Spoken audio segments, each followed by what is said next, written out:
taken the soul of this stadium. Our guys, they don't miss a beat. They know good things will come if we just keep on swinging away. Bears trying an onside kick, and it's Chicago football. You know, we're going to keep fighting until that clock says 0. Comes down to this. Touchdown! What? Are you kidding me? We're going to overtime. 16 all. 4th and 1. They fumble the snap. It is Bears football. Snap. Caleb. Touchdown Bears! It's over at Soldier Field. That thriller was the second installment of the Bears-Packers trilogy this season. Green Bay took the first one just a few weeks earlier, stopping another Bears late drive with a pick in the final minute. The third and final chapter comes Saturday night in the wild card round. Here's a crazy stat. This will only be the third meeting of these storied franchises in the postseason. Here's Matt LaFleur today. It's the same thing our guys have been doing all season long. It's a tough opponent on the road, a division rival. There's obviously going to be a lot of excitement, not only, everywhere about this game. So, we just got to go play our type of game. We're mentally prepared to play for 5 more weeks. And so that's our intent. How do you do that? You go out and you win the first one. We're going to go all out for this game. And we'll worry about the future when that time comes. But now it's not the time to look back and reflect. Our reporter Courtney Cronin is on the scene at Hallis Hall in Lake Forest. So, Courtney, what are the Bears saying about Caleb Williams ahead of his very first NFL playoff game? David, everybody keeps pointing to the same thing, that, well, Caleb Williams does not have any postseason experience. He's had a lot of experience in big games throughout his career. You go back to high school. He accounts for 7 touchdowns in a conference championship game. In 2021, he replaces Spencer Rattler for Oklahoma in the Red River rivalry and leads Oklahoma on that comeback win over Texas. 3 weeks ago, we saw it in overtime, the 46-yard touchdown pass, the game winner to DJ Moore. He was built for these moments. That's what Ben Johnson reiterated today, and also pointed out the fact that this is a different quarterback than the one that he knew last January when he took over this job. And it's those moments that you see routinely. Obviously, the 6 wins that this Bears team has when trailing in the final 2 minutes of the fourth quarter, that's the most that you've seen in NFL history. But those big, ill-advised throws that would be ill-advised for anybody else other than Caleb Williams, we've seen that throughout the 2025 season. And it's that confidence that Williams has within himself. He said, I think I'm built for these moments because he has a track record of it. And that's not just throwing the ball deep when they need him to. That's handing the ball off. That's being able to stand in the pocket, deliver passes, be on time, be fundamentally sound, that he's going to carry into this game and throughout the playoffs, however long the Bears are in it. Yeah, Caleb Williams has been a revelation this season. The whole offense has, but they have struggled with slow starts of late. So how do they plan on changing that up and getting out of the blocks quick in this game? I've got to say, I have never seen Caleb Williams so miffed after a loss as he was following that Lions game. And he said he was going to channel that frustration into this week to create a sense of urgency for the rest of this offense, because they know they cannot perform the way they did, get down 16-0, another furious comeback in the fourth quarter against the Lions when they're playing playoff football. Ben Johnson reiterated it just as much. He said you can't have 8 possessions and 3 of those be 3 and out. But it doesn't mean that Johnson's going to change anything up. All of a sudden changes up his play calls for the first 10 to 15 that he has on the opening script. It's about not having as many mental errors as they did in those first 11 plays. He said he counted 6 of them in that Lions game. When his offense, his unit that he's responsible for is on the field, he gets really disappointed when they don't score points. That is safe to say being emphasized here this week at Hallis Hall ahead of Saturday's wildcard game at Soldier Field. I don't doubt it. By the way, if Williams leads the Bears to a win, he would tie Rex Grossman and Kyle Orton for the most wins against the Packers by a Bears quarterback over the last 30 seasons, and he's just getting started. Courtney Cronin giving us a report from Hallis Hall tonight. The Packers have dominated the Bears in recent years, but since Chicago drafted Caleb Williams, the series tied at 2-2. In the 20 previous matchups, the Packers had gone 18-2. Bears looking for back-to-back wins over the Pack for the first time since 2007. Our NFL analyst, Mina Kimes, here to give us some insight into this one. So, Mina, the Packers looking to go into Soldier Field and come away with a win, something they could not do 3 weeks ago. So, from Green Bay's vantage point, what's the key to pulling this off? Well, the real key is just score a lot, stay on the field, go for it on fourth down, because I think that's how they would win this game. But focusing on the defense, where they're a bit more outmatched, it really starts on first down for me, because the Bears' offense has been tremendous on first down. They're third league-wide in EPA per play.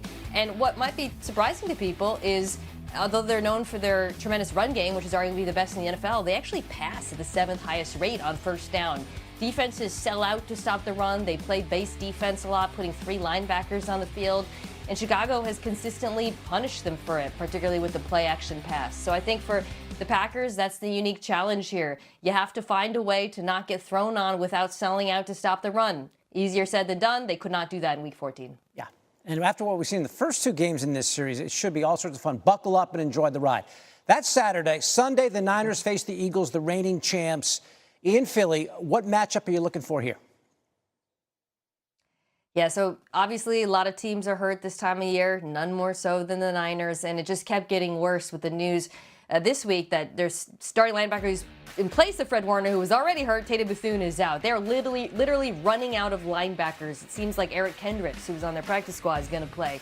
So if you're Philadelphia and Kevin Patullo, their offensive coordinator, the mission here is very obvious. You have to attack that position. RPOs, passes to Saquon Barkley, screens, and then on the ground, they must find a way to run against a very porous Niners defense. Love to see Jalen Hurts be a part of that running game, particularly on draws, scrambling out of empty. But this is not a healthy defense. It's not a very good defense, and Philadelphia should have success. Yeah, Niners defense last in the NFL in sacks and pressure percentage. And the Eagles rested their starters last week, Mina. And, of course, as you mentioned, the Niners had to endure that cage match with the Seahawks, so it doesn't bode particularly well for San Francisco. We'll see how it plays out. By the way, Mina is not Dan and Peter giving us their thoughts on the Harbaugh decision. Sunday's dramatic win put the Steelers into the playoffs for a 3rd straight year. Of course, there's been a lot of talk about Mike Tomlin and his job security. Pittsburgh has not won a playoff game since the 2016 divisional round against the Chiefs. They've lost 6 straight in the postseason. That's the longest drought in franchise history.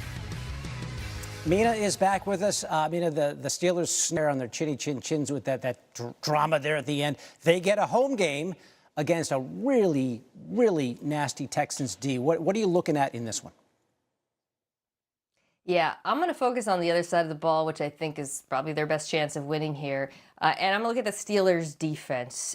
So, they've been up and down over the course of the season, but I think they've improved against the run. Obviously, they can rush the passer. Against Houston, I think you got to do a couple things outside of pressuring the quarterback. You got to take away the middle of the field, and then I would play less single-high defense single-high safety, than they usually do on defense. In part because the Texans have shredded it. Since the bye, they are first league-wide in attacking cover 1 and cover 3. But against split safety, they dropped to just about average. And that's something we've seen Pittsburgh do, change up their tendencies here and there. The Colts game comes to mind. I think it would behoove them to do so here, given the opponent. Okay. Meanwhile, the Bills, Josh Allen and company, trying to win a road playoff game for the first time in Allen's career. Got to go to Jacksonville to take on a really hot Jags team. What's the look here? Yeah, strength-on-strength matchup. The Bills' run game, which we all know is one of the best in the NFL, versus the Jags' run defense, which maybe people don't know is one of the best in the NFL. Finished the season 4th in DVOA. They are so stout on the defensive line, David. They are 2nd league-wide in yards before contact per carry, behind only Seattle. And that's a challenge for Buffalo because we've seen when defenses can stop the run, force them to try to beat their one-on-ones on the outside, they've often not been able to do so. Those are the games where they've been stymied. So I would look to see this Jags run defense rise to the occasion and maybe show America how good they've been quietly for the entire season. Yeah, we're trying to come to grips, grudgingly giving them their respect down the stretch. We'll see if they deserve it, but 8 straight wins going into the postseason. Mina giving us her thoughts on both the AFC and the NFL playoff games Saturday, Sunday, and Monday. 4 of the 6 games feature home underdogs, including the Panthers getting 10 against the Rams. 10! Jaguars also home dogs against the Bills. Jacksonville has covered 8 straight games entering the playoffs. All interesting fodder to talk about with our sports betting analyst, Anita Marks. Anita, let's start with that Bills-Jags game in Jacksonville. Which way are you leaning on that one? Yeah, I've got quite a few picks for you, so buckle up. I do like the Jags in this matchup, and dare I say, maybe the wrong team is favored here. I mean, look, we saw this Jags team. They were one of the hottest teams down the stretch. 8 straight wins. Trevor Lawrence playing his best football. ATN, their running back, I think is going to have a field day against the Bills' rush defense, ranked 30th in the NFL. Special teams, they've got a field goal kicker who can make it from 60, 65 yards. And Josh Allen is coming in with a foot injury. Play number 2, same division, different team. Give me the Texans. They've won 9 straight. You're telling me a 42-year-old quarterback and Aaron Rodgers is going to be able to make some noise against the defense, #1 overall, 2nd in scoring, 6 against the pass, 3rd in interceptions, 6 in sacks. Aaron's going to be running for his life, and as we know, the Steelers barely got in with that missed field goal. And last but not least, I'm wearing my Jalen Hurts shirt for a reason. Fly, Eagles, fly, baby. Give me the Eagles. I'll lay the 4.5. They are rested. They are healthy. Vic Fangio, that defense is going to come in. I think Brock Purdy's going to have a big day ahead of him. He's got injuries on his offensive line at wide receiver. And then on defense, linebacker Tatum Bethune, now he's out because of a groin. Who's going to stop Saquon Barkley? Who's going to cover Dallas Goedert? Love the Eagles in this matchup. I know a lot of people were like, wait a minute, they blew an opportunity to be home against the Green Bay Packers. But the 49ers, they're dealing with some issues. They sure are. They're banged up. They're beaten up. And Saquon has averaged nearly 128 scrimmage yards per game in 6 playoff appearances, so something to look at there. Anita.